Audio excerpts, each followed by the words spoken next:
Douglas Allen Bickford. It is the 26th of June 2022. Okay. On 9:38 a.m. here in Klamath Falls, Oregon, my hometown, broadcasting live out of my 105-year-old house here. This is Bullseye. Isn't he cute? My fourth marriage. I was married to this woman for 3.5 years. And I married her in May of 2017. 2 months in, I knew it was a bad relationship, but I had no idea why. And the reason I left her, pushing 20 months ago now, was because I had zip self-esteem when I married her, okay? And this woman had killed 2 of my cats, and I let her do it because I had no self-esteem, okay? Because what happens is, with no self-esteem, we get ourselves in toxic relationships. So she had killed 2 of my cats, and 2nd of November 2020, it's okay, buddy, she threatened to kill this guy right here. And because he had scratched her mother in the face. And she literally was going to kill this guy, like she killed my other 2 cats. So he was being a cat, okay, just like he's being a cat right now, right? He didn't do anything wrong, okay, but she was going to kill him. So I literally woke up that day of what I'd married into a toxic relationship. Okay, say bye. Okay, we'll see you later. Anyway, he's alive and kicking because I got myself out of a toxic relationship. Because what we do when we don't have self-esteem, self-love, self-confidence, self-worth, we attract somebody just like us, okay, that doesn't have it. So then the relationship becomes toxic. And 2 months in, I knew there was something wrong with this relationship, but I had no idea what it was. The fights, the arguments started. I mean, within 2 months, the drinking, the drug use, all the weird stuff that goes on in a toxic relationship, right, was all happening right before my eyes, okay? But like I said, 2 months in, I knew there was something wrong. I had no idea what it was. But what it was I didn't have a thing called self-esteem, okay? Self-worth. And the reason I haven't gone back to her and got myself in another toxic relationship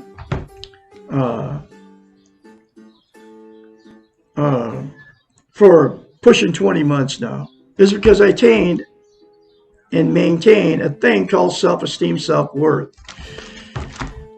What self-esteem is, it's how you feel about yourself, and it came out of this book, actually.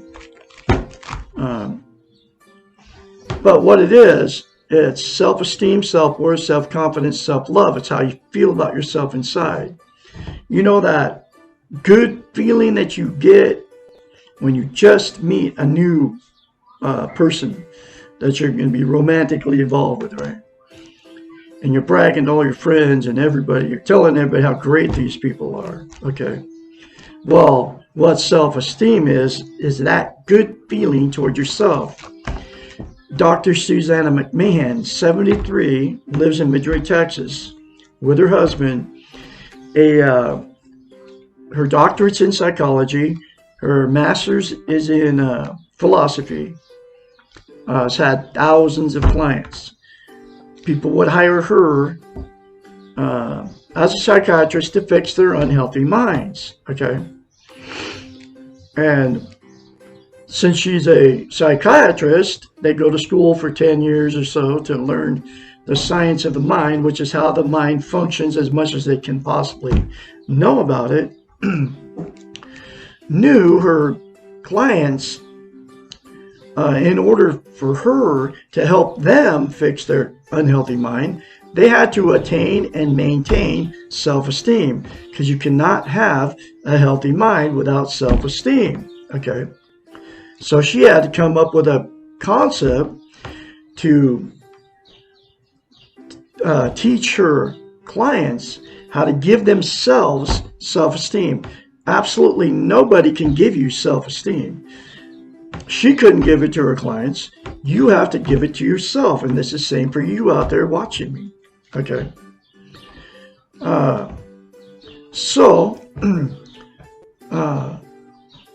They were paying her big bucks to fix their minds. Okay. And that's what psychiatrists do. So here's that very simple concept from Dr. Susanna McMahon. You look at yourself in the mirror daily. We're all in front of the mirror every day anyway, most of us, probably 100% of the population. And say 4 things to yourself when you're in front of the mirror instead of thinking or criticizing yourself in the mirror. Okay? Say, I love you. I love my inner child. I'm worthy to be loved. I'm worthy to love. I am full of goodness. Those 4 things to yourself in the mirror daily for the rest of your life will give you self-esteem instantaneously. But to maintain that self-esteem, you have to practice it. It's like lifting weights. You start lifting weights, you stop, you have to start over from scratch. Self-esteem is the exact same thing for the brain. That's why you have to say it daily to yourself in the mirror for the rest of your life. It'll take you less than 10 seconds. I love Douglas Allen Bickford. I love my inner child. I'm worthy to be loved. I'm worthy to love. I am full of goodness. Less than 10 seconds will give you self-esteem, and you will maintain it if you say it every day for the rest of your life. Like I said 4 times now. That's how important it is. Okay. So the reason she came up with mirror therapy, right? And the reason mirror therapy is so powerful, and she knows it as a psychiatrist, we can't lie to ourselves in the mirror. So she told her clients to go do this, and they did it. Because she's a psychiatrist, she knows what she's talking about. It's the reason I did it, okay? And I continue to do it daily, okay? But, so that's why you can get in front of the mirror in the morning or whenever you're in front of the mirror and very easily criticize yourself, because that's how you feel about yourself. I come along and tell you to look at yourself in the mirror and say 4 good things. You can't say it because you cannot lie to yourself in the mirror, okay? Because you don't believe it about yourself. So, the very first time you do it, folks, you'll have to force yourself to do it. It'll feel very strange and awkward, okay? Trust me, I know from experience. It happened to me. But that strange and awkward feeling, the more you say it, the more that will go away and the more you're going to feel it. You have no idea what you're missing by not having self-esteem. Nobody's teaching it, okay? Except for Douglas Allen Bickford here in Klamath Falls, Oregon on today's date. It is my life's work to teach you how to love yourself. Because here's why it's so important, okay? To have it, to get it, and maintain it. You can't be content without it. And what content means is you feel good about how, where, and what you are. It's also known as internal peace. You won't be happy all the time, but you'll have this internal peace. I have it now. I've had it for well over a year. And I will continue to have that internal peace. Okay, because I continually say 4 things to myself in the mirror every day without fail. In fact, I say the more positive affirmations you say to yourself, whether you're in front of the mirror or not, the more you're going to get positive. Okay. So anyway, what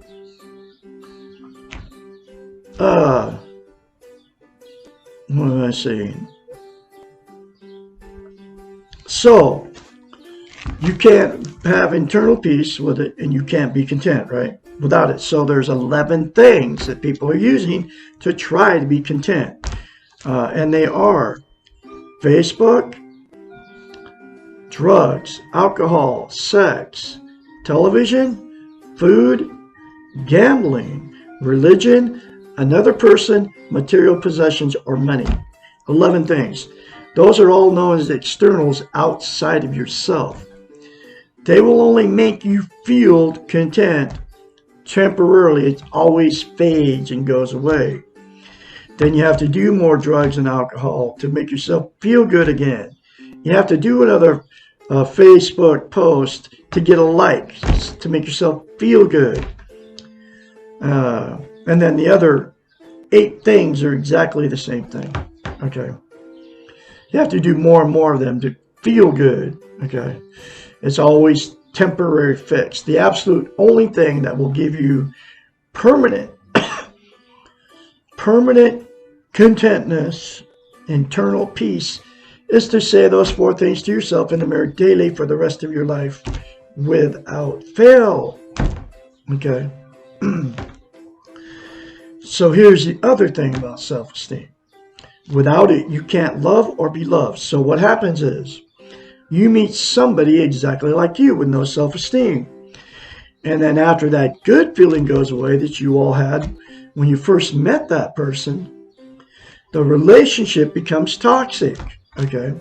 The fights, the arguments, the cheating, the drug and alcohol use, the going to bars, picking up strange people to have sex with, to try to make yourself feel good again, like that initial feeling, right?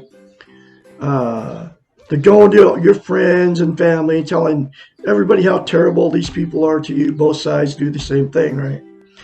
And because that relationship turned toxic, the 2 people will divorce or separate, okay? And then those same 2 people go jump right back in another relationship, and the exact same thing will happen because you got in another relationship without self-esteem. You can't get in a healthy relationship until you attain and maintain self-esteem, because you can't love or be loved without it. Okay? So the only way to get a healthy relationship is to love yourself before you get in that relationship. And there's billions of people on the planet, they call it relationship jumping, trying to find happiness in people instead of finding the happiness within yourself. And those 4 things, I'll say it again, those 4 things to yourself in the mirror will make you happy from the inside and not from trying to get it from the externals. Okay. So the second thing that'll happen in that relationship that people got involved in, no self-esteem, okay, you'll stay in that relationship forever. And there's a lot of people doing that too, okay? Even though both people know that it's bad, sleep in separate bedrooms, the sex is gone. You don't even like those people anymore, but you stay with them because you don't want to be a failure. You're codependent on each other. You can't be alone. You're afraid to leave. You have nowhere to go. Okay. So you'll stay in it for years. And then at that point, it becomes a dysfunctional family. And those 2, all the emotional, sexual, physical abuse that those 2 dished out to their children and to themselves, each other, all get swept under the rug by the family, and then they produce more dysfunctional families down the line. Okay? And then all the emotional, sexual abuse from their offspring gets all swept under the rug. It just continues. Okay? And then the last thing that'll happen got involved with no self-esteem, the 2 people after many failed marriages and many failed relationships will just, I'm done. Exit out of the romantic scene and just live alone, miserable for the rest of their lives because they can't find anybody to love them and they can't find anybody to love because you can't love without self-esteem and you can't be loved without self-esteem. So, there's good news. If all parties involved attain and maintain self-esteem with the 4 things to themselves in the mirror, and got the book and did the many more concepts in this book to fix your unhealthy mind, you would be able to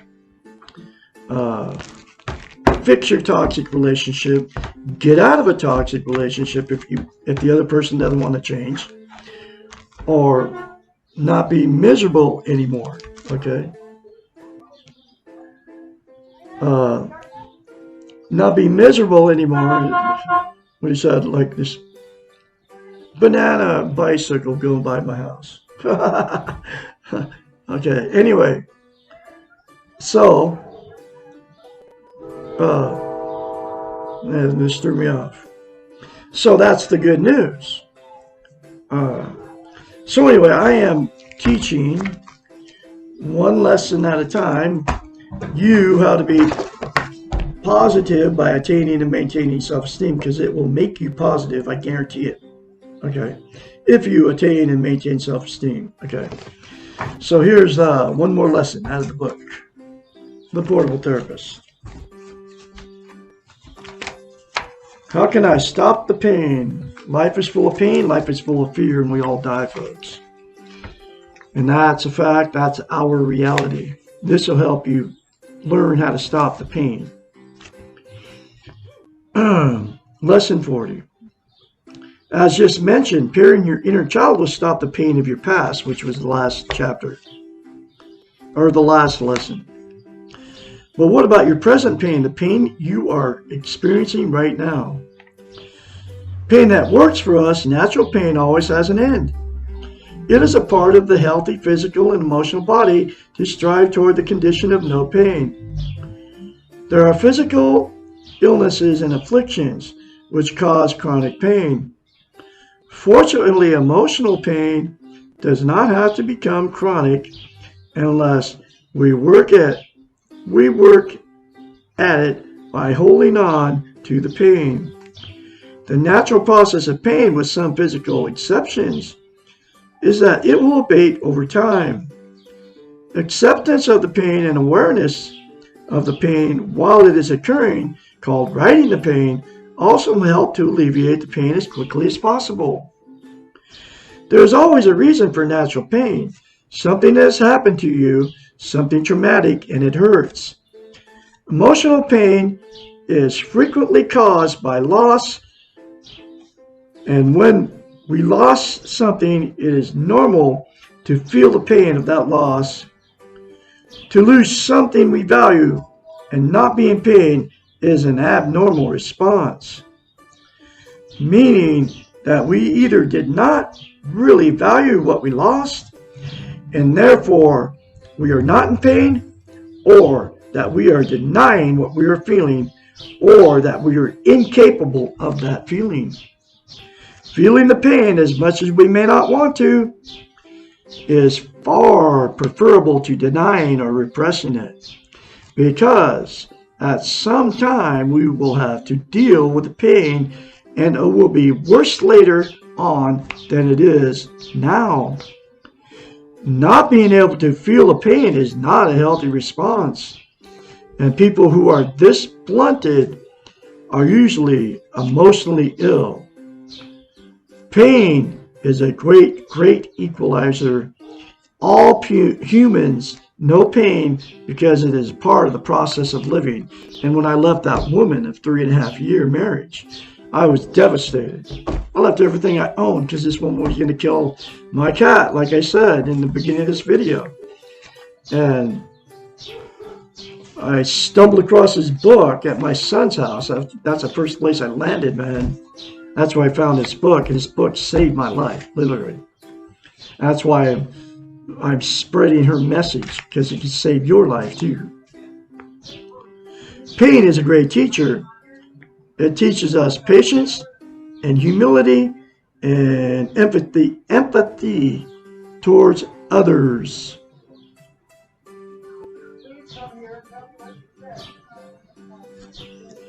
It teaches us that we are alive, and it puts life in perspective. When we are in real pain, we know how important are most of the things that we worry and fret about. we can learn to value the times that we are not in pain. Even so, most of us would prefer not to be in pain, and we will expend a great deal of energy trying to avoid it. Some people, however, get hooked on pain. They use it to get attention, to have their needs met, to feel less lonely, and to feel more alive. This pain is what I call unnatural pain. Long after it would naturally abate, the pain is still there and being used for secondary gains. This can become a very sick process, and pain addicts need professional help in order to let go of their pain. If your pain is realistic and a normal response to the reality of your situation, you can minimize the pain by doing the following. Accept it and know it will pass. Stop fighting it and honor it as much as you can. Stop hating it. Do not be angry with yourself because you are in pain. Treat yourself even more gently and loving than usual. Let others help. Most people can relate to your pain because they have felt pain too. It is not important why you are feeling pain when you ask for help, because we can share the pain without sharing the cause of it. Do not be afraid of your pain. You can deal with it, what you're feeling, if you allow your body to know its limits. We have incredible physical and emotional pain relieving resources programmed into ourselves. Allow them to operate. Know the pain will pass, and that when it's at its worst and you cannot stand it, it will begin to abate. Pay attention to the pain-free moments, and you will notice that they increase every day. Use the pain to prioritize your life. Prioritize your life. Pay attention to the things that really matter. Finally, recognize that riding through your pain will make you stronger, more caring, more empathetic, and accepting of others, and more loving. And it all works, folks. It worked on me, okay? And it can work on you too. I'm going to have another lesson for you tomorrow. Why must I go through more pain, which is lesson 41. You all have a great day out there. I can be your mentor when you start going through this change. All right, you got my Harley helmet. All right. That's the German style. Hey, have a good day, Doug. You too, man. The mailman just came on a Sunday. Anyway, so I can be your mentor, 458-232-5238. You all have a great day out there. And remember, to say 4 things to yourself in the mirror and be positive, folks.